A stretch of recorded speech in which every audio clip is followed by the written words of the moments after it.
आशीर्वाद बच्चों, सदा सुखी रहो।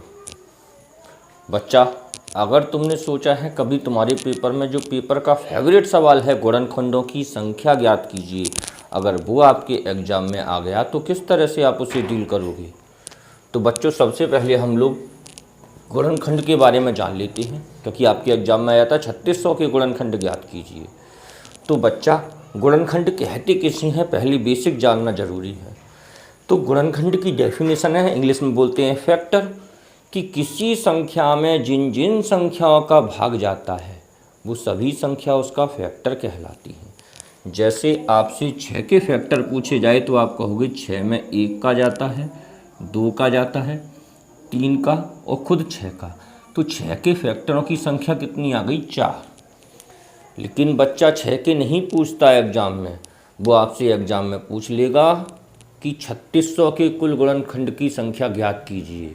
ऐसी स्थिति में आप लोग क्या करोगे? तो यही मैं आपको बेसिक बताने जा रहा हूँ, समझना। तो बच्चों, सबसे पहले मैं बात करता हूँ प्राइम नंबरों के फैक्टरों की संख्या ज्ञात करना। देखिए, 2 क्या है? एक प्राइम नंबर है। 2 के कितने फैक्टर होंगे? आप सीधे सीधे बता दोगे, 1 और 1 खुद 2। लेकिन इस चीज़ को ऐसे भी ज्ञात किया जा सकता है कि 2 की पावर कितनी है? 1। डायरेक्ट भी लिख सकते हैं हम कि प्राइम नंबर की जो फैक्टरों की संख्या होती है वो उनकी पावर से 1 ज़्यादा होती है। 2 एक प्राइम नंबर है, इसकी पावर कितनी है? 1। तो फैक्टर कितने हो जाएंगे इसके? कुल 2। तो 2 ही फैक्टर हैं, आप देख सकते हो। ठीक। अगर कोई आपसे पूछे 25 के फैक्टर बताओ, तो अब बच्चे आप ऐसा मत कर देना कि 25 की पावर 1 लिख दो और उसके 2 फैक्टर बता दो, क्योंकि 25 के 2 फैक्टर होंगे नहीं, क्योंकि 25 एक प्राइम नंबर नहीं है। तो स्टेप बाय स्टेप समझाता हूँ। दुनिया के हर किसी नंबर को प्राइम बेस पर हम लिख सकते हैं। जैसे 25 प्राइम नंबर नहीं है तो क्या हम 5 की पावर 2 करके नहीं लिख सकते क्या 25 को? तो 25 प्राइम नंबर नहीं था, मैंने 25 को प्राइम बेस पर लिख दिया 5 की पावर 2। क्लियर है? यही मतलब 25 का है। तो 5 क्या है? प्राइम नंबर है। इसकी पावर कितनी है? 2। फैक्टर कितने होंगे? पावर से 1 ज़्यादा 3। तो 25 के कुल फैक्टरों की संख्या कितनी हो गई बच्चा? 3।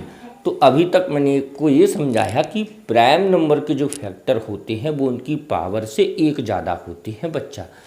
अच्छा, अब मैं कहूँगा आपसे कि p एक प्राइम नंबर है और इसकी पावर n है, तो फैक्टरों की संख्या डायरेक्ट कह देना बच्चे n+1। तो कभी भी आपसे कोई प्राइम फैक्टर की संख्या पूछे तो ये देखना कि क्या वो प्राइम नंबर है।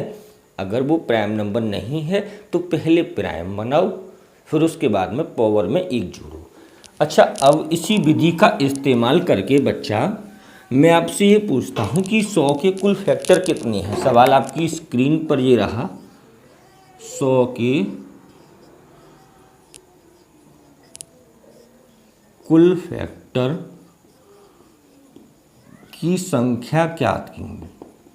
तो देखो, 100 तो प्राइम नहीं है, 100 प्राइम नहीं है तो पहले 100 को खोमचे में ले जाओ और उसे प्राइम नंबर बनाओ, प्राइम नंबर की बेस बनाओ। तो देखो, 2 से डिवाइड करो 50 बार, 2 से करो 25 बार, 5 से करो 5 बार, फिर 5 से कर दो 1 बार। तो क्या हम 100 को ऐसे लिख सकते हैं बच्चा?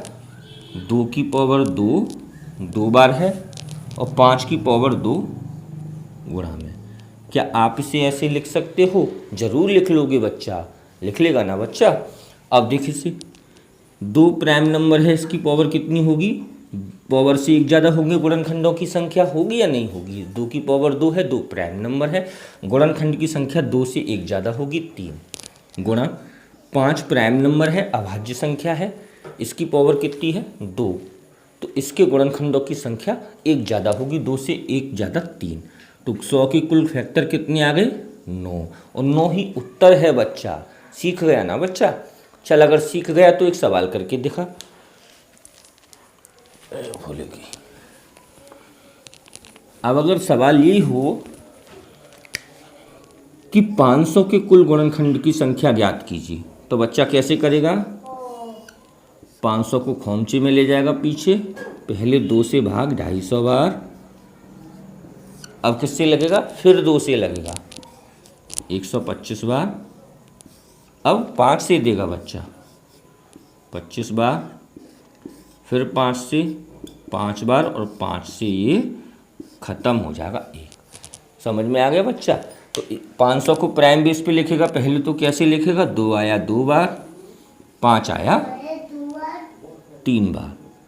तो इसकी गुणनखंड की संख्या पावर से 1 ज़्यादा 3, 5 की पावर 3 है, 5 अभाज्य संख्या है, गुणनखंड की संख्या पावर से 1 ज़्यादा होती है, तो पावर कितनी हो गई 3, तो गुणनखंड की संख्या 4। समझ में आ गया बच्चे? तो 4 गुणा 3 करेंगे तो कितना 12। तो 500 के कुल गुणनखंड की संख्या कितनी हो गई 12। तो समझ आया मैंने क्या समझाया आज को आपको? मैंने आपको समझाया कि गुणनखंड की संख्या कैसे निकलती है। तो बच्चा समझ में आ गई मेरी बात? अच्छा, एक सवाल बच्चा तुझे करके दिखाना है। सवाल क्या है कि 100, 1000 के जो तेरे पेपर में आया था सवाल, वो तुझे खुद करके दिखाना है कमेंट बॉक्स में। कुल गुणनखंड की संख्या, ठीक है बच्चे? ये सवाल तुझे करके दिखाना है। अगर सीख जाओ तो चैनल को सब्सक्राइब भी करना है, लाइक भी करना है, और वीडियो को दोस्तों में ज़्यादा से ज़्यादा शेयर करना है बच्चा, ठीक है? अगली क्लास में मैं आपसे फिर मिलूँगा। जब तक आप इस चीज़ को समझ लो, और इसका कमेंट में ज़रूर आंसर देना बच्चा, ठीक है? चलो बच्चों, बोलो